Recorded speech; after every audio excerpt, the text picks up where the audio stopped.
and welcome to The One Show with Matt Baker. And Alex Jones. Tonight's guest is one of the greatest actresses this country has ever produced. Yes, she's won BAFTAs, Golden Globes, Emmys and even an Oscar. But maybe the greatest accolade of them all is that she's the most famous person to have lived in Southend-on-Sea. Yes. It's Dame Helen Mirren. Yes!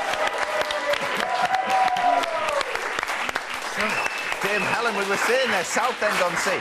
Now, we don't have this on very good authority, but is it right that you used to be a blagger in an amusement arcade? Yes, sadly it's gone, that amusement arcade, but yes, I did. I mean, very briefly, when I was at school, I was a blagger on a dart stall. Which means? On Saturday morning. It means you just should have shout out rubbish to try and get people's attention. What kind of rubbish? Yeah, what pattern did you have? You'd say, like, excuse me, sir, excuse me, did you park in at the gate? Did you park in at the gate? And they go, what?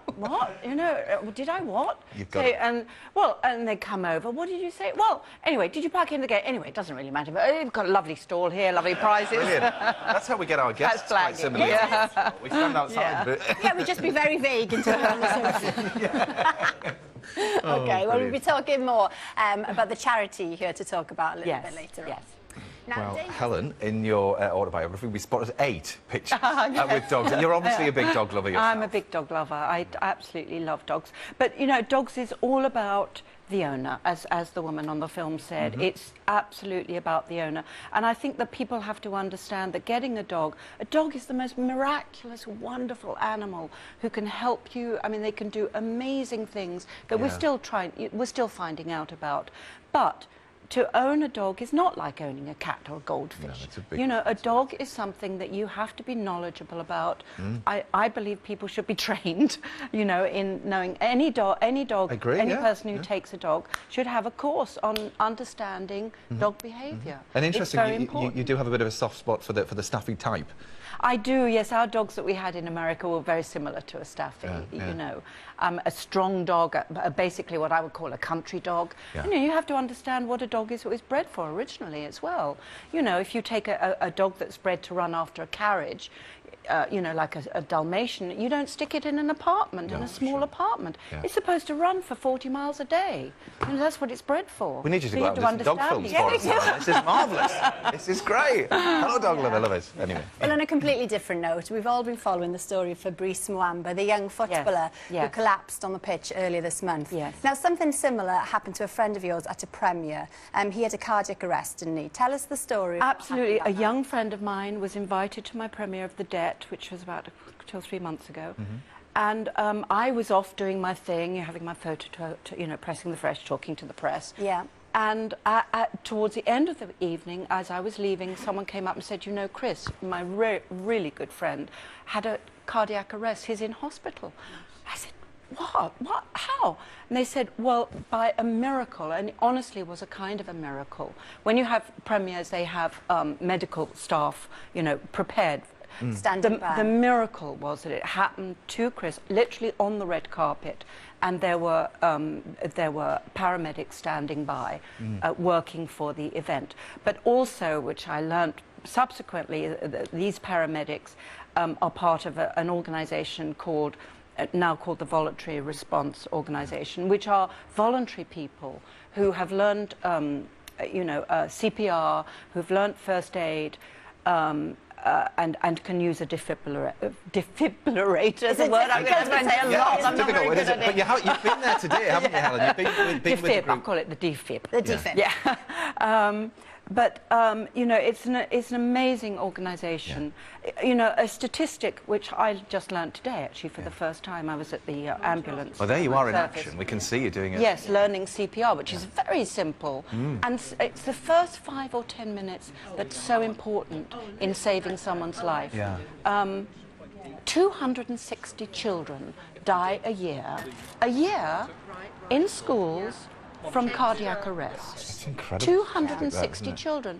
And that's because every school should have a defibrillator. Every school should have people who are trained in CPR. You know, Chris was unbelievably lucky. His life was absolutely saved by these people. Not, you know, not a mistake. His life was saved Yeah.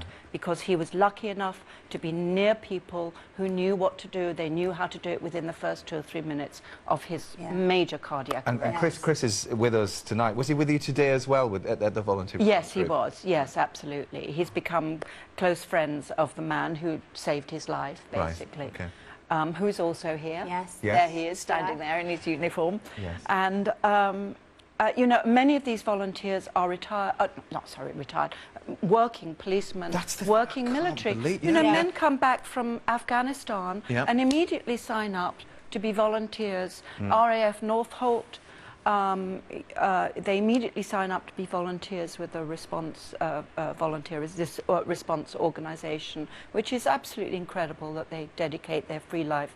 They also have luckily a community response organisation, which people can sign up to who are living on estates or in various sort of community situations. But they need cars. They need money, they need volunteers, and especially they need defibrillators. Yes, they do. Now, if you would like to know more about volunteer responders and what to do in the event of a cardiac arrest, all the details will be on our website. Right. Wow. Christina's touched down in the car park, and she's Nice. now here in the studio. Lovely to see you, Christine. Now, so we've seen the situation there in the Avon Forest, but what's the situation with our gardens? Because the interesting thing is it has different symptoms for every species of plant. And that's the big problem. People are seeing trees and shrubs pop in their clogs and not realising that it's a very important, serious problem. Each species will die. Basically, the real crux of the matter is the plant will drop dead within a year. So it can be perfectly healthy, and then you'll see colour changes, often greying, loss of colour, and then die back of the leaf. And often the leaf stem will die back, and then just down it goes. Right. Right. Helen, you and Christine are old friends, aren't you? You were on together with us. We're a bargain, bargain. Yeah. Come as a package. Come as a package. How's your garden coming on anyway, Helen? All right. Is it good? Yes, absolutely. My community garden that I garden here in London is, well, of course, with the drought, that's going to be problems. But luckily, the plants are established enough to be able to survive a bit of drought. Yeah. Just very quickly, Christine, if people are worried that they've got this in their garden, what's the best thing to do? Don't prune when your plants are wet. Make sure that you clean your secateurs or the tools that you're using with a garden disinfectant. Don't walk from an infected site into a clean site. If you know you're on a site, make sure that you disinfect your boots. Make sure the plants are really well grown and there's plenty of air. And more importantly, don't nick material from the countryside, be it a cutting or leaf mould or soil. Yeah. And if you've got a vehicle, make sure that the wheels of the tyres are sprayed down. Most infected sites will have baths of disinfectant there for you. You were saying you keep a spare pair of shoes, don't you, in the boot? I have got a pair of boots in the back of my car that have never, ever been in my garden. There you are. Do you know, I was having a conversation with a neighbour of mine. We were saying how lovely it is to see the first signs of bluebells popping up all over the shop. Isn't it fascinating? Last year, on the 12th of April, that was the first time in a century that bluebells flowered so early. However, this year, the 1st of March, and the Woodland Trust would like people to wander off into the countryside and identify sites that aren't already recorded on the map and fill in the gaps. And all you do is go onto the website, go off onto your gardens, find them, go into the woodlands, and then let them know via that website. Wonderful. Thank you, Christine. And all the details are on our website. Yes. There you are. Brilliant. Thanks, Christine. You live in Hollywood, Helen. Yeah, we believe. Well, London and Now, it's a bit of both. Yes, So bit of say both. now a neighbour, say in LA, David Beckham, knocked on the door and went, Helen, what about clubbing together so that we could save energy, save money on our energy bills? Would you be in? Of course, Yeah. absolutely. Who wouldn't? My Indeed. goodness, who wouldn't? If it was posh? Yeah. Yes? Yeah. Same again? Well, Okay, good. anybody. Yeah. Well, it seriously is not as bad as it sounds, because you could make some very big savings. Anita Rani has all the details. Delightful, Helen. That was lovely. So come on, Helen, what was your first car? My first car was an absolute lemon that my brother sold me. And it was an MG Midget, white, topless. Oh, lovely. jazzy. Very Yes. good. Thanks so much for coming in. It's been an absolute joy to see you, hasn't it? Indeed, it certainly has. And now tomorrow we're joined by the very deadly Steve Backshall. See you at 7. Then.